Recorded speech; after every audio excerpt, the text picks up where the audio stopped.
Hi, I'm Greg Frick, partner at HFO Investment Real Estate. Welcome again to HFO-TV.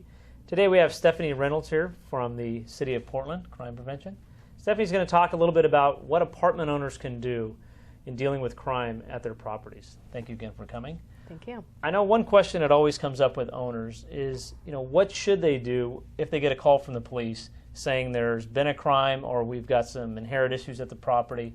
Maybe you can shine some light on things that the owner could do. That's a really great question. We work with property owners a lot on issues like this, and one of the things that we often find is that when people get a call from the police about their property, they're sort of mystified. Yes. Is this my problem? Should I be doing something about this? I mean, it's my tenant who's doing something wrong or the neighbor who's doing something wrong. How is this my issue? And so what we always tell people is you have an enormous amount of power as a landlord. You can't imagine how much power you have as a landlord.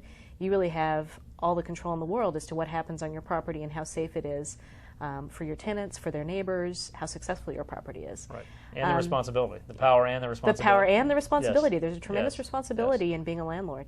And it doesn't mean that it has to be a huge onerous thing, but it does mean that there are certain inherent responsibilities that go along with it. So when the police call, I think oftentimes people think that if the police call and are saying there's been problems on or near your property, that's what police are for. Shouldn't the police take care of it? But the thing that people need to understand about the police is they enforce criminal law. They don't enforce civil law. And that's a huge difference. So landlord-tenant law is an area of the law that is civil in nature. It's not part of criminal law, right? So the people who really enforce civil law when it comes to landlord-tenant issues are the landlords and the tenants. And so when there's a criminal issue on a property or near a property, the police can take care of the criminal law aspect of it, but very often the best way to solve that problem is to take care of the civil law piece as well. Right. So for example, if a landlord has the misfortune to have rented to somebody who causes a lot of problems, the police can't evict that person. It has to be the landlord that does it. And if it's an eviction that's going to solve the problem, the police really need to rely on the landlord to get that taken care of. So I would just really advise your clients that if they get that kind of a call from the police, which is, there's a criminal problem on your property or one of your tenants is causing issues, that they call the police back promptly. Right. that the landlord recognizes, I do have a role to play here, and actually I have a lot of power. It may make people uncomfortable to think about confronting a problem tenant, but landlords just really have to remember that they have both the power and the responsibility to do so. And once you've done it a couple times, once you've got it under your belt a couple times, it becomes that much easier. Right. And maybe you could shed a little light for owners. What is maybe some tricks or some helpful hints in working with the police, their neighborhood police officers. Yeah. So they've got that lines of communication open, and there's not this, oh my, I'm surprised when I get a call, I know who they are. So great question. Well, here in Portland, and I know that you have clients that are all over the place, but here in Portland, the way the police work, of course, there's 911, which is always the number anywhere that you call now if you're having an emergency. But not for civil issues. That's true. Yes. Here in Portland, there's also a non-emergency number, which is, if you ever need it, it's 823-3333. That's 503-823-3333. Excellent number to know. Okay.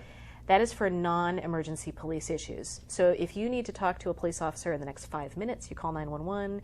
If you need to see a police officer in the next, say, 45 minutes, an hour, you call the non-emergency number. Got it. And then if you have a longer-term issue, so say you have an ongoing crime issue on or near your property and you want some help in getting it resolved, there are other numbers that you would call. So here in Portland, you would call something called the Neighborhood Response Team Officer. Okay.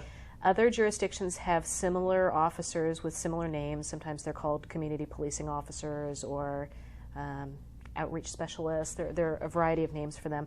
But these are officers who don't have to respond to police calls, and instead they take care of long-term issues, ongoing chronic issues. And typically based geographically? Typically based geographically. So it's not has to do with, products, it's product type, it's geographically based. Okay. Typically geographically based. So they're responsible for a neighborhood area, and they work on long-term problems in that area. So if you are a person who has some kind of ongoing issue, like it could be anything. It could be your problem tenant. It could be somebody else's problem tenant, and it's infringing on your property. It could be, I don't know, a camp of homeless people around the back of your property, and you need some help. in any of those cases, you would want to work with a police officer who can help you over a period of time. Right, right. And you come together. So they work on the criminal issues, the landlord works on the civil issues, and together you solve the problem. And it works extremely well. Right. So kind of opening up those lines of communication, introduce yourself to or have at least your managers introduce yourself to the neighborhood police officer. Okay. Absolutely. Police officers love proactive managers of places. Oh, I bet. Yeah. And what are maybe a couple examples? You've got a tenant that feels unsafe in their building. Mm-hmm. Maybe be another tenant or somebody across the street. I mean, what's the way the manager owner should deal with that? Yeah, good question.